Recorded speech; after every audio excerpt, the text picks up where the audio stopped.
Business ஸ்ட்ராட்டஜிக்கலாக தான் move பண்ணுறாங்களோ அப்படின்னு இந்த படத்தை பொறுத்தளவு சார். அதாவது இப்போ ஒரு சூப்பர் ஸ்டார் மட்டும் இல்லை. இப்போ அமீர் கான் இருக்கார் ஹிந்திலேருந்து, நாகார்ஜுனா இருக்கார். ஸோ இப்படி பெரிய பெரிய ஹீரோ வந்து அந்தந்த இண்டஸ்ட்ரியிலேருந்து இறக்குனதே ஒரு பெரிய பிஸ்னஸ் ஸ்ட்ராட்டஜிக்கலாக தான் வந்து இந்த படத்தில் இருக்கும் அப்படின்ற மாதிரி சொல்கிறாங்க. ஜெயிலர் படத்துக்கு அப்படி தான் பண்ணுறாங்கல்ல. Jailer 2 Jailer ஜெயிலர்லேயே பண்ணிட்டாங்கல்ல.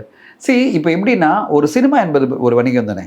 இப்போது நம்ம எடுக்கிறது வந்து ஒரு காவியம்லாம் கிடையாது. எல்லாமே கமர்ஷியல் வெற்றிக்கான படங்கள். அதுவும் ஓவர்சீஸில் இந்த படம் பெரிய லெவலில் வணிகம் பண்ணும். காரணம்னா ஓவர்சீஸில் எல்லா லாங்குவேஜ் ஆடியன்ஸ் இருக்காங்க.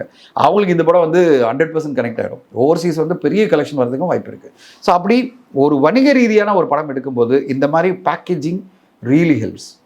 இந்த பேக்கேஜிங் தான் ஒரு சினிமா. பேக்கேஜிங் மட்டும் நீங்கள் சரியாக பண்ணிட்டீங்கன்னா உங்கள் படத்துக்கு வந்து அட்ராக்ஷன் வந்துடும். அந்த பேக்கேஜிங் தான் எல்லாருமே ட்ரை பண்ணுறது. இப்போது ஒரு படத்தை எப்படியாவது மக்கள் மத்தியில் பேச வைக்கணுன்றதான் எல்லா தயாரிப்பாளர்களும் இயக்குனருடைய போராட்டமாக இருக்குது. எப்படியாவது பேச வைக்கணும், எப்படியாவது ஆடியன்ஸை உள்ளே கொண்டு வரணும், வணிக ரீதியில் ஓப்பனிங் வந்து பெருசாக கொண்டு வரணும். இதுதான் எல்லாருடைய எய்மும். அப்படிப்பட்ட எய்மில் இருக்கும்போது இது எல்லாமே பேக்கேஜிங் எல்லாம் பெரிய லெவலில் இருக்கும்.